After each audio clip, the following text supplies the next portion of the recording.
자, 앞서 보신 것처럼 야3당이 탄핵 가결을 위해서 전열을 가다듬고 있지만 변수는 역시 새누리당 비박계 움직임이죠. 새누리당 비박 진영 모임인 비상시국위원회 간사를 맡고 있는 황영철 의원을 중구 순화동 스튜디오로 잠깐 좀 연결해서 입장을 듣도록 하겠습니다.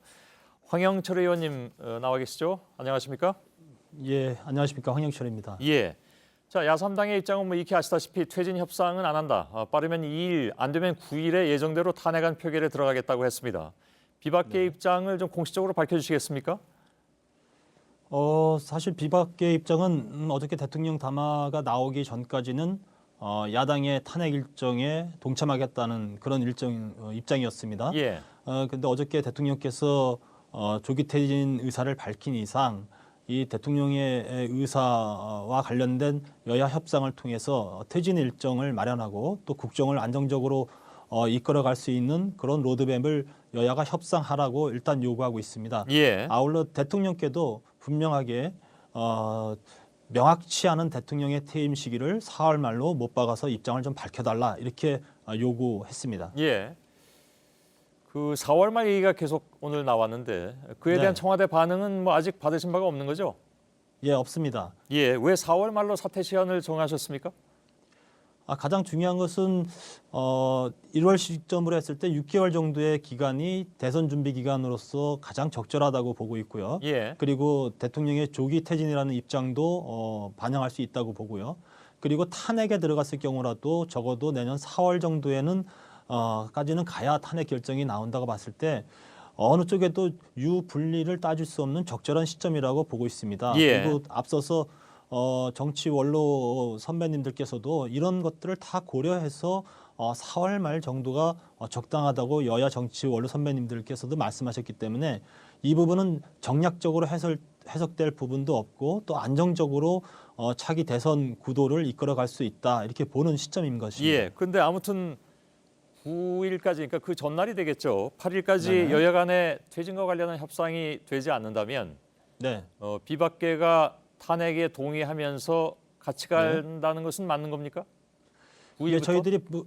예, 저희들이 특별한 변수가 없는 한은 이 9일 탄핵 일정에 분명히 동참하겠다라는 의지는 확고하게 밝혔고요. 예. 다만 저희들이 대통령께 요구한 내년 4월 퇴진과 관련된 분명한 조기 퇴진 입장을 밝혀달라고 요구를 했고요. 이 점에 대해서 대통령께서 어떤 입장을 밝혀오면 또 다른 흐름을 만들어질 거라고 보고 있습니다. 그 말씀은 만일에 청와대에서 4월 퇴진에 동의한다면 네, 탄핵은 비박계에서는 추진하지 않을 수도 있다. 그런 얘기인가요?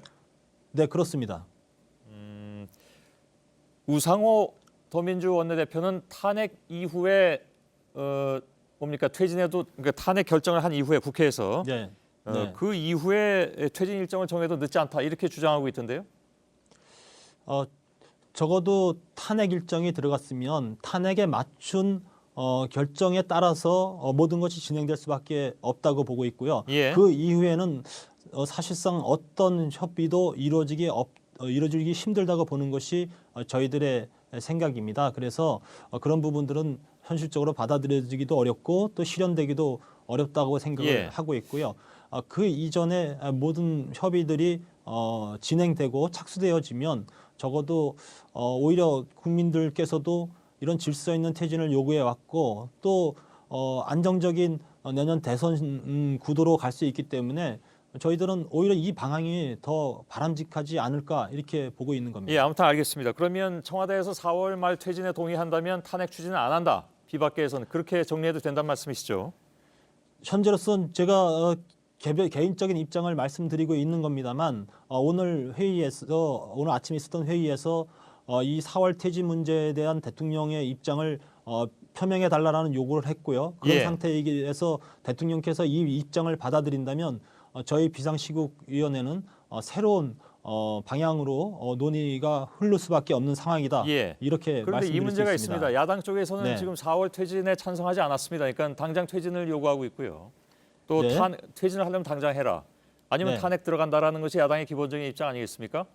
그런데 새누리당에서 특히 비박계에서 얘기한 것은 여야 간에 이 문제가 협의가 되지 않고 논의가 되지 않으면 즉 결론을 얻지 못하면 9일에 탄핵 추진에 동의한다고 하셨기 때문에 네. 그것도 지금 살아있는 거 아니겠습니까?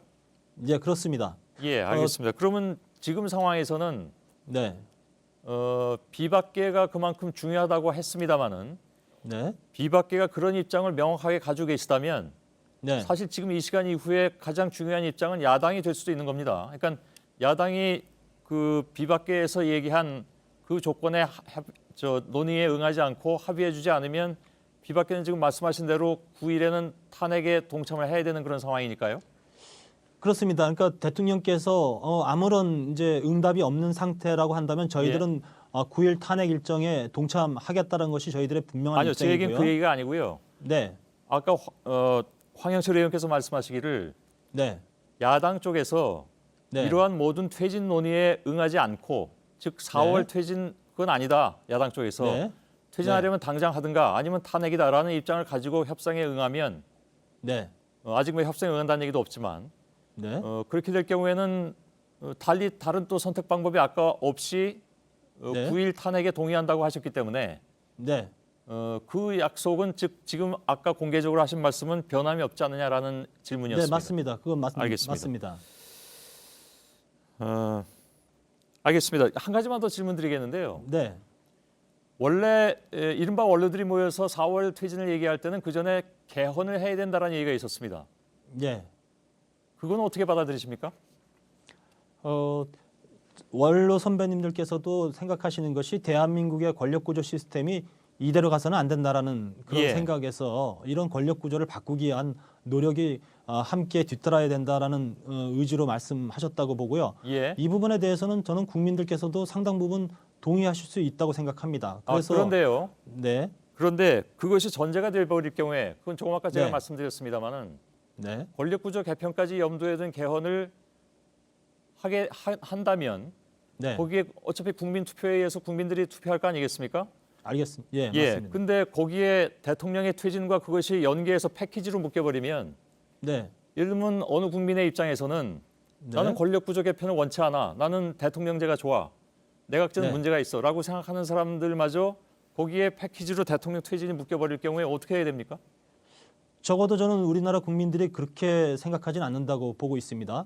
지금 대통령의 권력 집중이 되고 있는 5년 단임제에 대한 예. 문제에 대해서 국민들 상당 부분 문제가 있다고 생각하고 있고 아니요, 이 그거는 부분들을 황 의원님의 생각이시지. 네, 국민의 입장에서 그렇지 않다면 대통령을 일찍 퇴진시키기 위해서 권력구조 개편까지 같이 도장을 찍어줘야 된다 이런 얘기가 되잖아요. 할 수 있다면 같이 할 수 있다면 같이 하는 것도 좀 필요하다고 보고 있습니다. 꼭 이것을 두 개가 뭐 별개의 사안으로 볼 수는 없다고 보고요. 예. 적어도 개헌 논의가 이루어진다면 이런 폭넓은 논의가 함께 이루어져서 뭐 좀 새로운 나라를 만들기 위한 그런 결정들을 이번 시기에 하는 것이 좋지 않겠는가 예, 뭐 이렇게 그건- 생각합니다. 그건 황 의원님이나 혹은 새누리당의 네. 생각일 수도 있고 또 뭐 네. 다른 당에서도 그런 생각을 하는 분들도 계시겠습니다만은 지금 대한민국 국회의원 중에 185명이 이 개헌 논의에 동참하고 있습니다. 예. 결국 그렇다면 여야를 넘어서 과반수가 훨씬 넘는 의원들이 이 개헌의 필요성을 공감하고 있다고 아니요, 보고 물론 있고요. 국회의원은 국민을 대표하고 있습니다만은 네, 네, 분명히 그렇지 않은 사람들마저도 네, 대통령의 퇴진 문제와 이것을 같이 패키지로 가는 것에 대해서 반대하는 사람들이 얼마든지 있을 수 있습니다. 네, 그 사람들마저도 바로 이 문제 때문에 같이 어떻게 보면 이 표현이 어떨지 모르겠습니다만 무슨 울며 겨자 먹기식으로 도장을 찍을 수는 없는 거 아니겠습니까? 꼭 그것이 울며 겨자 먹기의 상황은 아니라고 생각이 드는데요. 아니요, 저는 그렇게 생각이 드는데요. 그런 분들이 분명히 그렇습니까? 계실 테니까. 네, 네, 예, 그래서 이 문제는 개헌 문제를 그렇게 쉽게 접근할 수 있는 문제가 아니다라는 것을 말씀드리고 있는 겁니다. 네, 네. 예. 물론 뭐 한편 그렇게 말씀하실 수 있겠습니다만 적어도 대통령의 퇴진과 관련된 개헌 논의, 소위 말하는 퇴임 시기와 관련된 원포인트 개헌만 하는 것보다는 예. 오히려 지금까지 요구됐던 많은 개헌 논의들을 함께하는 것이 저는 알겠습니다. 바로 오히려 그 더 문제 필요하다고 때문에 보고 제가 있습니다. 예, 지금 네. 말씀하신 그 논리 때문에 제가 이 문제를 꺼내서 질문을 드린 건데요. 네, 네. 이건 아직 그래도 공식적으로 개헌 문제를 꺼내고 계시진 않기 때문에 그러나 여전히 그 문제는 살아있는 문제이기 때문에 질문을 드린 것이고 이해가 네. 본격화되면 다시 얘기 나눌 수 있었으면 좋겠습니다. 네. 예, 황영철 의원님 고맙습니다. 예, 감사합니다.